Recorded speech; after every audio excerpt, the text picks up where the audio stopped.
biaya atau penurunan harga akibat tekanan persaingan yang kuat keduanya. Jadi kan margin itu kan rumusnya laba operasi dibagi penjualan. Kalau penjualannya, kalau terjadi penurunan harga, maka margin bisa saja turun, semacam itu. Nah, sedangkan kalau aset turnover sama dengan penjualan dibagi rata-rata aset operasi.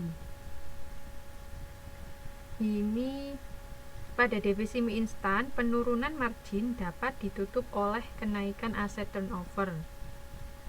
Kalau kecap, dia turun tapi aset turnovernya tetap, dia tidak naik. Oleh karena itu, pada divisi kecap dia mengalami penurunan ROI. Tapi kalau divisi mie instan dia malah naik ROI-nya. Seperti itu.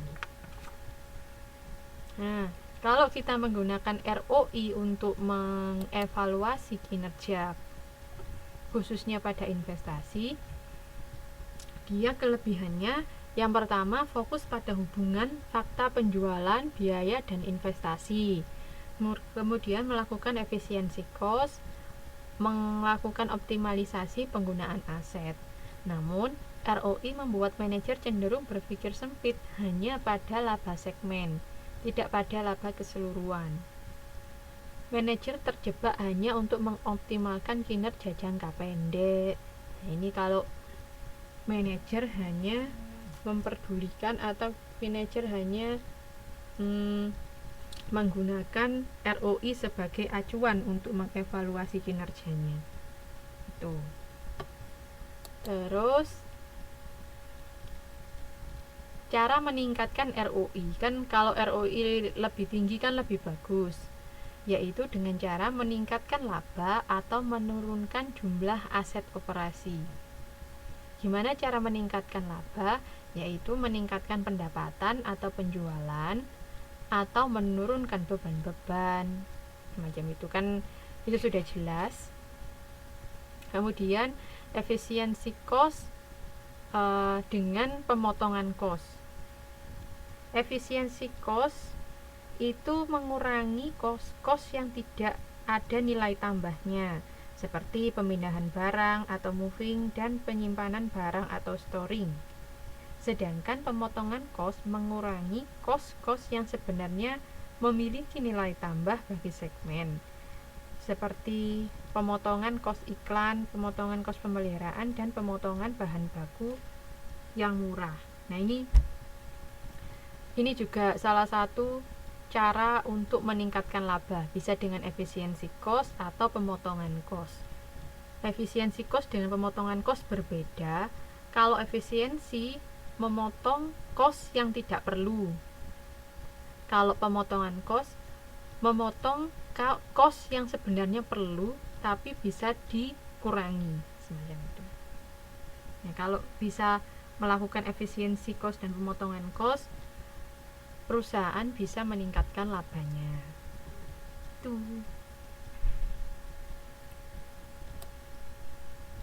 Terus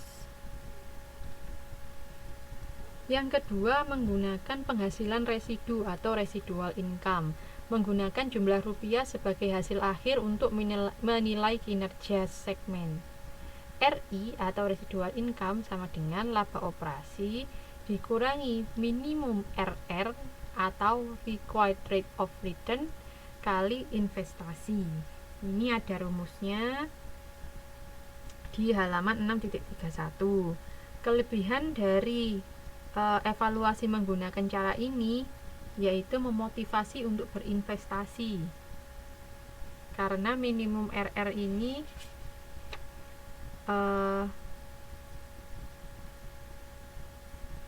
karena ini kan ada rumus investasinya.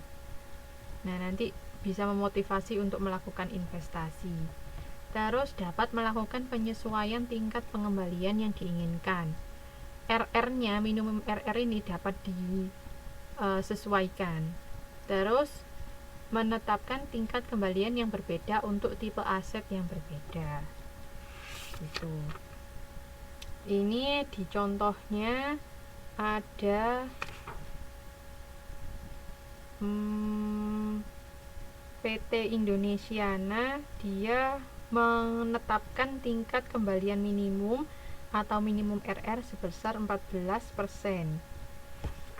Maka cara mencari RI-nya adalah laba 3.600.000 dikurangi 14% kali 20 juta.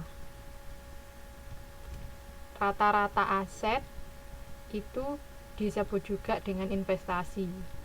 Asetnya itu sama dengan investasi seperti itu, sehingga RI-nya sama dengan 800.000. Oke, ini ada di tabel 6.7 PT Indonesiana. Namun kelemahannya adalah hanya akan menguntungkan segmen usaha yang besar. RI tidak seintuitif ROI. Kemudian kesulitan untuk menetapkan tingkat kembalian minimum. Nah, ini kan soalnya RR-nya kan, minimum RR-nya kan ditentukan sendiri, bisa disesuaikan. Lah untuk menentukannya itu sulit, nggak bisa ngawur juga, kita harus tetap memikirkan hal-hal yang perlu dipertimbangkan pada itu. Kemudian yang ketiga adalah menggunakan EVA, Economic Value Added, nilai tambah ekonomis, yaitu menggunakan kas modal atau cost of capital. Ini rumusnya EVA adalah laba setelah pajak dikurangi rata-rata tertimbang kas modal dikali total modal yang digunakan. Ini contohnya ada di halaman 6.33, yaitu PT Aldivo. Sumber pendanaan yaitu 40 juta obligasi jangka panjang dengan tingkat bunga 9%.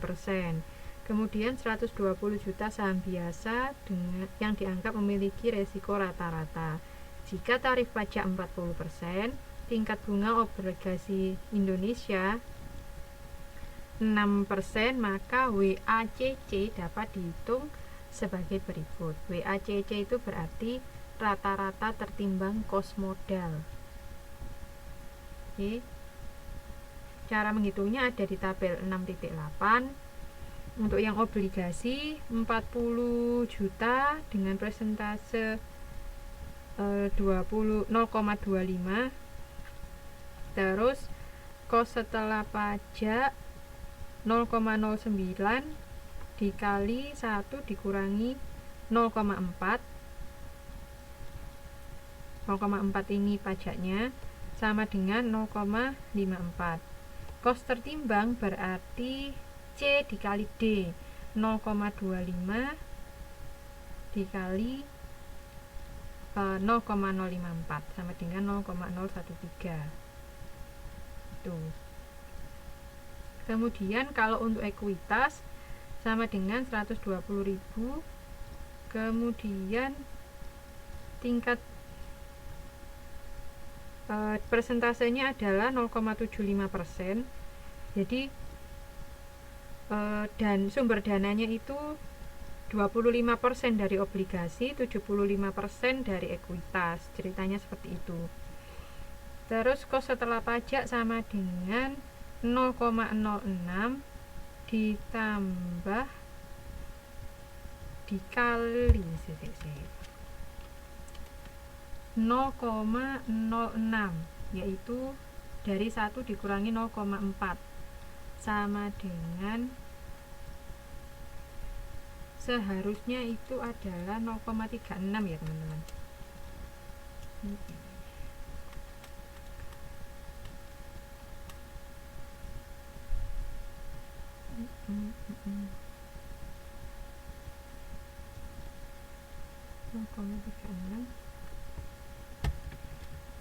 Kenapa dijumlahkan ya?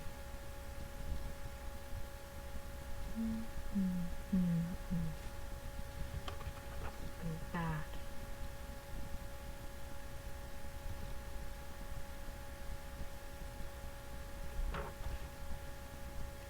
Untuk yang ekuitas, kos setelah pajak Ber-